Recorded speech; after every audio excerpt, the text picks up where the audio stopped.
down.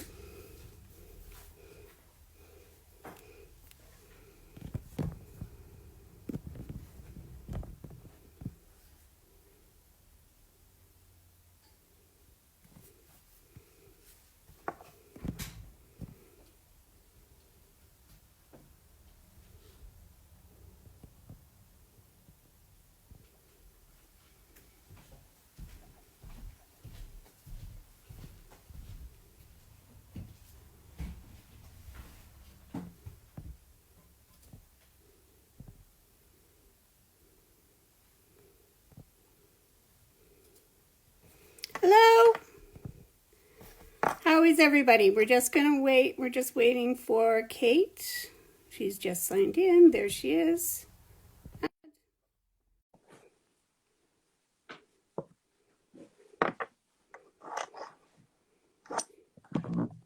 Hello. Hello. How are you? Not bad, thanks. Not bad. I attempted to brush my hair this morning, but yeah. Mine's dry now. It wasn't dry during the first one. Yeah, I haven't had a hair. Yeah. I think I last had a haircut in January, so it's looking a little, yeah. Anyway. High five co-author quarantine hair. Yes, exactly. Everybody's. I wish I could see everybody else's quarantine hair, except all the men, of course, who are all shaving it. But if this goes on much longer, I think I will take the little shavy thing to my head as well. So, yeah. Ron is not. No? Okay. No, so he's turning into a hippie. Oh, fair enough. Okay. Well, we always knew that was in him anyway. So, yes. So I'm special guest. It's Zelda. Zelda. She's not perfect. There's her little tail and her. It was fun. I mean, there's egg with a kind of a lump on it, but never mind. She's desperately cute. She really is. Yeah, I will say this for people who are looking at these kits. These kits are a lot of fun. I struggled with this one because I was going to lift up and show you where you start the round for the body, but I won't because she's a good girl. But you start the round, well, it's right, yeah. You start the round in the dark color. And for someone like me whose eyes are old and who's not a brilliant crocheter, so the crocheting isn't hard, but I would say the zebra is not for someone who doesn't own reading glasses. I've also started a couple of these. Whoops. I'm wearing a book shawl because they're all at my house. Oh, hey, I was looking and I realized I didn't have any. I have another shawl to show. So yeah. I brought some over. Oh, good. Excellent. You're traveling with me because I realize my coffee is on the other side of the kitchen. Yes, please get coffee. Yeah. Coffee. Okay. All right. Anyway. Okay. Yes, and that's what I found with all of the told kits is that even the easy ones are a little bit tricky to start, but once you get going, but definitely if your eyes aren't great, choose one with lighter colors in it. Yeah, absolutely. Yeah, and that's not a hit on the kit at all. That's just a, reality of the, yeah. Exactly, but they are all desperately, desperately cute. I want to make them all. Yeah. Yeah, I want to do another one. So, yeah. So you were talking about a book shawl. Show us the book shawl. Yes. So I'm wearing the cover shawl today. Oh, show off. Nice. But I also thought people might like to see some of the other designs. So I brought over... let me turn this around. I brought over the famous yellow monster. Oh, nice. Now you're slightly out of focus on my end. I don't know if you are for other people, but what I'm getting is a giant yellow blob and I love it. Yep. So the story behind this is that Kim and I were at TNNA, which is the industry trade show, together. Was it 3? I don't know, 2 trade shows ago, 3 trade shows ago. And Barocco had this ridiculous yarn. And so I have a thing about color. It's either, monochrome, because then I don't have to worry about whether it matches. Oh, that's more in focus. Or I like to go big for color. And I saw this, and it's this ridiculously chunky yarn to be worked on 8mm needles, I think, in this perfect sort of highlighter yellow. And well, I liked it, and Kim well, can tell the story better about my face lighting up and I ran across the room. But yes. Yeah. So I see Kate in the show, and she is standing in the middle of the Brocal aisle, pointing at this yarn. Yep. Like that. Yep. Yeah. I need that for the book. Yeah. Yeah. And so we made it happen. Yeah. And I think what I love about it, I mean, color aside, because I know that yellow's a divisive color because it works for some people and it doesn't work for others, and that's fine. But and I know I've seen a couple of notes that people say it's fuzzy. I think Kim's bandwidth is not as strong as mine, but it's not. It is lace. It's absolutely lace, and I love the unexpectedness of the lace at the larger scale. Because we think of lace as being delicate, right? Yes. We think of lace as being, dare I say, ladylike. And I am neither of those things. So I like the unexpectedness of the lace at the ridiculous scale. And it's this big sort of statement piece, but of course you don't have to work it in yellow. Absolutely not. But I tell you what, in yellow for the book, it is absolutely an attention getter. Also, if you do the thing that we all do, which is wear dark winter coats. Come on, who doesn't have a dark winter coat? Navy blue, charcoal, black, dark purple. If you're wearing a dark winter coat, something like this is not only helpful at night when you're walking the dog so you get seen, but it's also helpful in February when you haven't seen the sun for a week, 2 weeks, a month. I find, and so I started to do that in the last few years, last 10 years or so. I like a darker coat, but ridiculously bright color winter accessories, and I absolutely love it. So this is just a natural extension of that. For those of you who live in environments where the sun does disappear for weeks at a time, this is perfect. Yes, absolutely. And someone has said that the image is out of focus, so consider it a teaser picture, and I like that. It is a teaser picture. Yes, exactly. As we get closer to book release, we will start releasing full photos from the book of the shawls. Perfect. Yep. Yes. For those of you who are interested in helping us as much as possible, our publisher has let us know that it really, really, really helps us and them if you pre-order closer to the publication date. Like they say within 6 to 8 weeks, which we will remind you of. But yes, in the meantime, Kate and I are so excited. We want to show you something. Yes, absolutely. So 6 to 8 weeks is kind of the end of July. So you will hear from us again on that one. So thank you from both of us for the orders that you've placed. And what we've done is we've got links on our website, and you can pre-order a signed copy, and Kim and I will socially, sorry, I knocked the table there. We'll socially distantly sign stickers. Will involve Canada Post. But what we'll do is come the end of July. So if you've not already placed a pre-order, hang on, we'll remind you. But there's links from my website, and I love this one. There's links from my website, and there's links from Kim, and we've made 2 different options available. There's the order through Kim, which you can get a signed sticker, and we will do that's through Canada, and so the shipping might be slower overseas. We can you can sign books to the U.S. and everywhere else as well. Yeah, just it might be slower, and then there's there's Amazon too. Yeah. Yes. So this is Kim's being generous. She's showing another one of mine. I think she feels guilty because her gorgeousness is on the cover. But this one is, and what I like about this, you are fuzzy, Kim, because you're out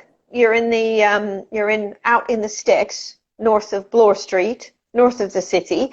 But you can see here what I loved about this pattern stitch, which is that it's ridiculously open, but again, in an unexpected way. I'm not a traditional lace knitter, I don't think. I tend not to go for sort of a floral motif or a traditional lace motif. But what we've got with this one is a motif with ridiculously large giant holes. And then I created this fringed, sort of faux fringed edging.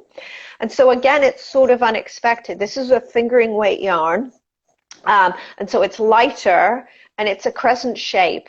But what you've got, and think about that with a contrast color shirt or top underneath. Like, I love it where you can see the white coming through, because you can see the distinct shapes of the holes too. It's not just kind of a little hole. Anyway, I could go on for hours about this, but Kim, do you have one of yours you can show off? You've got the cover one.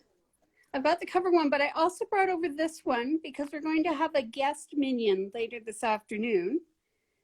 Excellent. And one of the yarns in this one was dyed by her, so we'll be able to talk about that a little bit as well. Nice. This is excellent. A shawl that it's a triangular shape. It's a biased triangle that has some chevrons in it, but not, because I'm me, they aren't regular. Yeah, yeah. So for those of you who aren't seeing this completely, you're actually getting the real, even if it's a little bit fuzzy. I mean, the key thing here, and Ron, can you why this out and hold up the shape? There we go. Why Ron's this book, oh good, was so sort of perfect for the two of us to work together, and why it's the perfect match of the two of us, was that if I designed all of this shawl, they would have been in a single color. And so I needed color, and I needed an expert on color, and this shawl is so perfectly Kim, because it's just got all of these amazing colors, and she puts them together in a wonderful way. And just look at that. How cool is that? How cool are those stripes? And I worked with two different dyers on this one who did the gradients, and another dyer, Murky Depths Dye Works in New York, who dyed the contrasting colors. And I thought the two dyers who have never met before have such a similar color sense. Like, I was able to pull colors that work for both sides from their collections, and it's really, really amazing. Yeah, so cool. So yes, so cool. I really wanted to do a book that has never been written before. We wanted to do a book that took the best of what you love about the way that we banter with each other and the different viewpoints, and marries them together. So whether you are interested in the very deep technical things that happen in shawls, how to make the shapes, how to determine how much yarn you need, all of that. Formulas, I put formulas in it, Yep, all kinds of formulas upon formulas, spreadsheets upon spreadsheets. We've got it. If you're the kind of person who just wants to be told what to do, those instructions are there as well. And if you're like, I like triangles, but I have 25 different triangles, how do I change it a little bit? That information is in there as well. Yep. And so we've, my sections, go ahead. No, you go ahead. Oh, I was going to say my sections are all about the rules, and Kim's sections are all about breaking the rules. Yes. Not that that wasn't, process, I think you yes. But in the process, I think we really changed each other. Like I would say that's fair. Organized and step by step, because I worked with you. And your designs and your ways of talking about formulas are a little bit looser than they usually are, because I would agree. You worked with me. And many of the designs in this book have a lot of back and forth. So they do, absolutely. 100% one of us or the other. Yeah, no, I think it's great, because the book that I would have written without Kim would not be nearly as good, and I think it's fair to say that the book that Kim, and as someone said, it seems on brand for both of us. And as someone else pointed out, that without you, Kim, it would have been a book of black shawls, so which is fairly niche. In fact, there is not one black shawl in the whole book. I wasn't allowed. How did you? I wasn't allowed. Can I? So speaking of asymmetrical and shawls, yes. So I'm working. This will not be it, because I used a spreadsheet this morning. But this is the cautionary tale of many cities. Is that what you're calling it? Yes. So this is the COVID-19. Yeah, and this is on the ROUS base, the sport base. And I'm giving you a sneak preview. So this stitch pattern, this one here, is an edging I found, and I've used it in a design before in a different way. This is an edging I found in an old stitch pattern book, and it's called Drops. And I've created smaller versions of it called Droplets. You can see this coming, right? Because droplets and COVID-19. Yeah, anyway, sorry. It's, you know me, novelty. And what I'm doing is because I consider it exponential growth, and yeah, okay, sorry, I'll stop. But the droplets grow and spread. Yeah, someone says it. I like this edging because it kind of does look like crochet. It's really open. And so I'm playing with it. This won't be its final form because I worked out how big it would get with the yardage, and it's going to be ridiculous. It's too skinny, so I'm going to make it wider.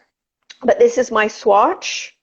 And someone asked how many skeins. This will be a 1 skeiner because that's what I've got. But I love, epidemiology nerd shawl. Yeah, basically, right? Yeah, so anyway.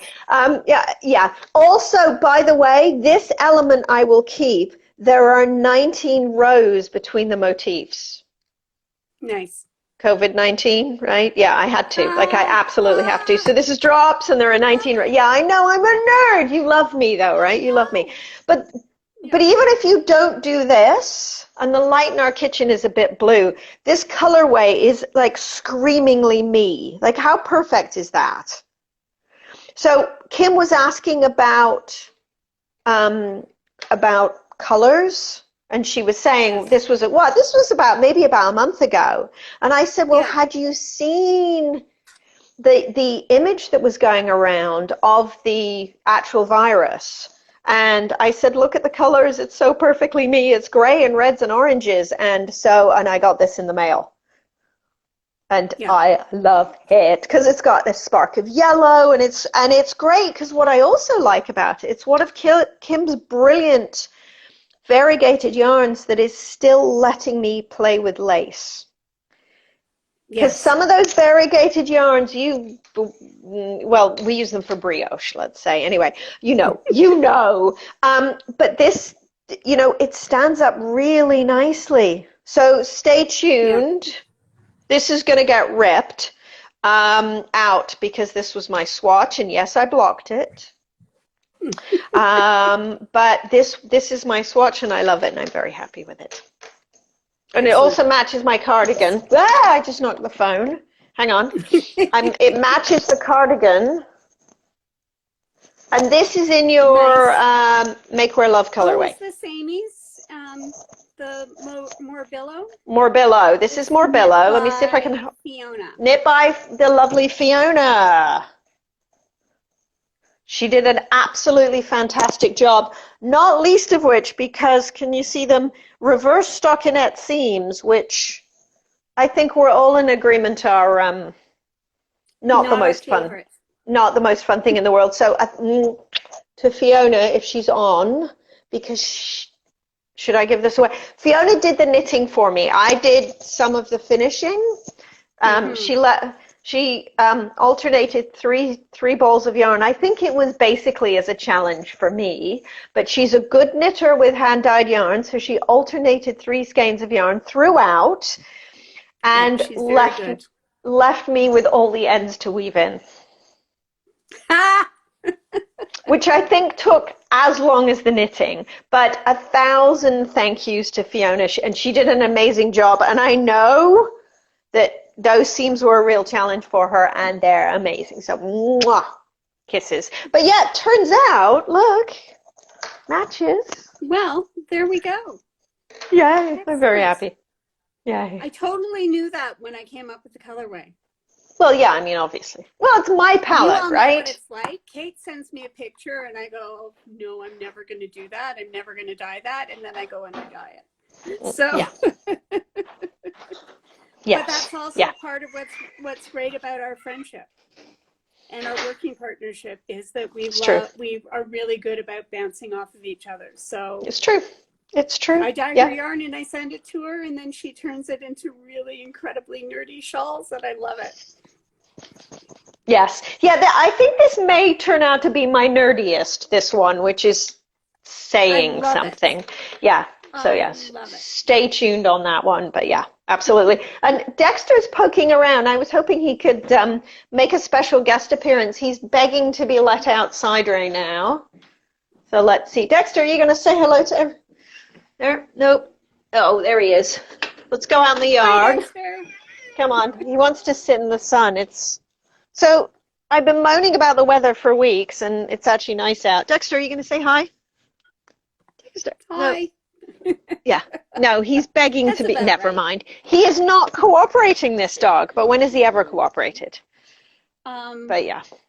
There was that time we left pizza for him. Yeah, exactly. Exactly. So yeah. Anyway, the weather's actually nice. Anyway. Because it's been freezing. But yeah. I'm going to close the door. So is there anything else you're working on you want to let us know about?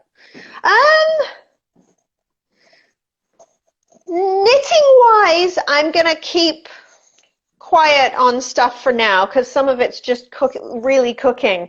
But the thing that, yes, as someone said, that's so brand Dexter that he can't be bothered to participate. One of the things I'm working on is other stuff because... And I was talking about this on Twitter this morning. It's really good to be bad at something.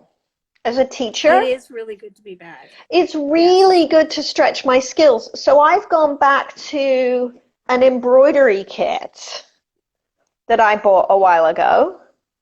And this is why I made Zelda. Well, I made Zelda because she's amazing and she matches my wardrobe, right? Yeah. And I've been sewing masks. Oh, they're over there, and doing a bad job of it. Well, no, they're getting better, right? Like I've been sewing masks and I've been getting better, but I've been cross-stitching and embroidering and crocheting and sewing, and it's really good to, first of all, because I don't want to hurt my hands by knitting too many hours in the day. Mm-hmm. I already knit a couple of hours a day in the evening, and it's important to rest your hands. So for anybody who is at home and facing long days, as we all are, mix it up so you don't hurt yourself. But for me, it's useful as a teacher to remember what the learning process was like and to remember that it's not going to be exact perfect the first time through, and you're going to have to, and honestly, the legs on these, she has 4 legs. I think I made 9. You know, because you make a leg and then you rip it out. You make part a leg and then you rip it out and then you really, this is the learning process, right? And so I've been, and also you can't see, but I stuck myself with the needle today, embroidering this morning. Don't embroider before the second cup of coffee, I've learned. But so that's been fun to pick up some of those other things that I've been meaning to do and experiment. And be forgiving and be kind to myself. Because it also helps us remind others when we're teaching them that new skills are new skills. They take time. You're going to make mistakes. Embrace the mistakes, learn from them, and it makes you a better everything. I think so too. Knitter. It makes you a better person. Yeah, and it certainly makes you a better teacher. And not just me as a teacher when I go to a class, but you as a teacher of yourself. Because everybody's learning things about themselves in this process, right? Like we're all learning things about ourselves as we deal with the way the world is right now. And we need to give ourselves permission to be okay with that learning process and to be okay with, as someone said, brioche. Yeah, you have to be patient with that. But to be okay with figuring out how to be in this new world and to be in this, the current state of the world. But I will say this, one of the things that's helping me be in this is crafting. Because goodness, could you imagine what this would be like if we didn't do any of this stuff? I'd go insane. Yeah. No, it would not be good. Insane. Yeah. No, and I count myself very lucky, and I think Norman and I are really lucky because we've got, first of all, we've got a dog who gets us out in the sunshine when the sun shines for walks, so that's really important. And we've got entertainments, because some people won't know this, many people do. So my partner in life is a film and television critic. So we always have stuff to watch. We always have stuff to watch because, first of all, we have a huge collection of stuff, but also we get previews of things. So I get to see stuff before. Sometimes we'll watch something and Norman will say to me, he said, okay, but you can't tell anyone you've seen it yet. But our callings in life go really well together. So we've got entertainments, right? We've got stuff to do, and a lot of people aren't in this position. So goodness knows, I don't know what I would do if I didn't have the crafting. Goodness knows, because it's helping me.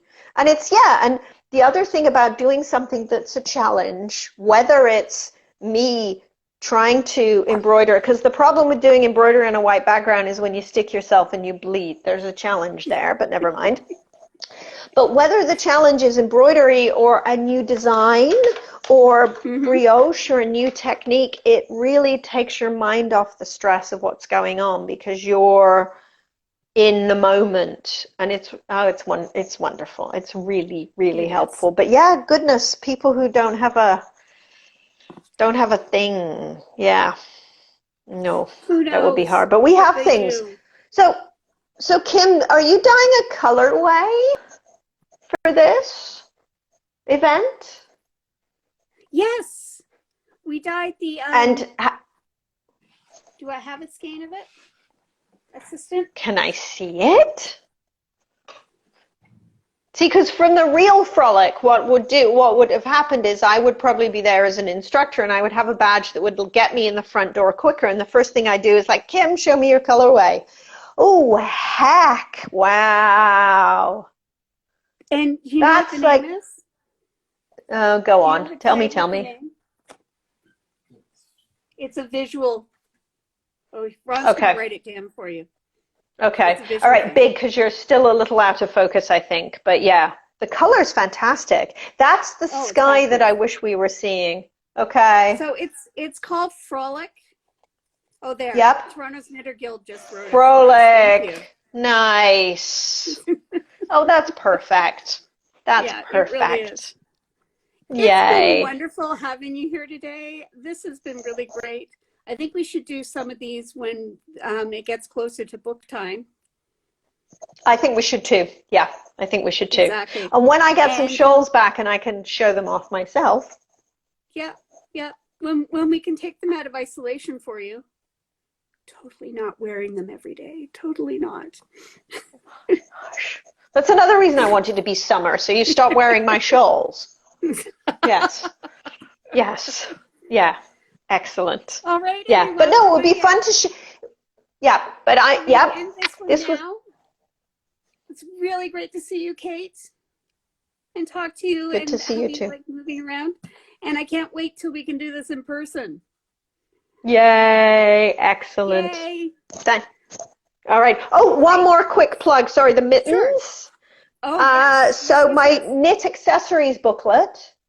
It was a book that I know I'm running over. I always run over. So in 2002, I wrote a booklet called Knit Accessories, Essentials and Beyond, I think was the subtitle. And the idea was that it was a use up your stash book. And it has patterns for hats, scarves, cowls, mittens, socks, leg warmers. I'm sure I'm forgetting something. And a section on kind of designing scarves and cowls yourselves with different stitch patterns. And what I did for all of the things, there's fingerless mitts and full-size mittens as well. Everything comes in, because it's me, multiple sizes, and everything comes in 2 gauges as well. And so it really is, and most of, like, these are single skein projects, right? So most of them are, it's a use up your stash thing. So there's a booklet, and I made it available through Ravelry. There are currently no physical copies, but I'm looking at figuring something out. But it's available. You can download it from the usual sources, and it is super for example, for single skein projects, if you might buy a single skein of an exclusive limited edition colorway, for example. So it's called Knit Accessories. Knit Accessories Essentials and Beyond. But yeah, look in my Ravelry and yeah. And it's fantastic. Yarns Untangled would really like physical copies, please. Yeah, I see that. We'll figure something out. Yes. Kim, I need to talk to you about your printer. Yes. Okay, yeah, cool. We'll talk. All right. Now I'll hush. And we'll see you later. Okay. And the next time we'll see all the rest of you is for live dyeing of the Frolic colorway at, is it 1 p.m.? 12:30. 12:30. So we'll cool. see you Have a fab day. All right. Okay, bye, guys. Bye. Bye.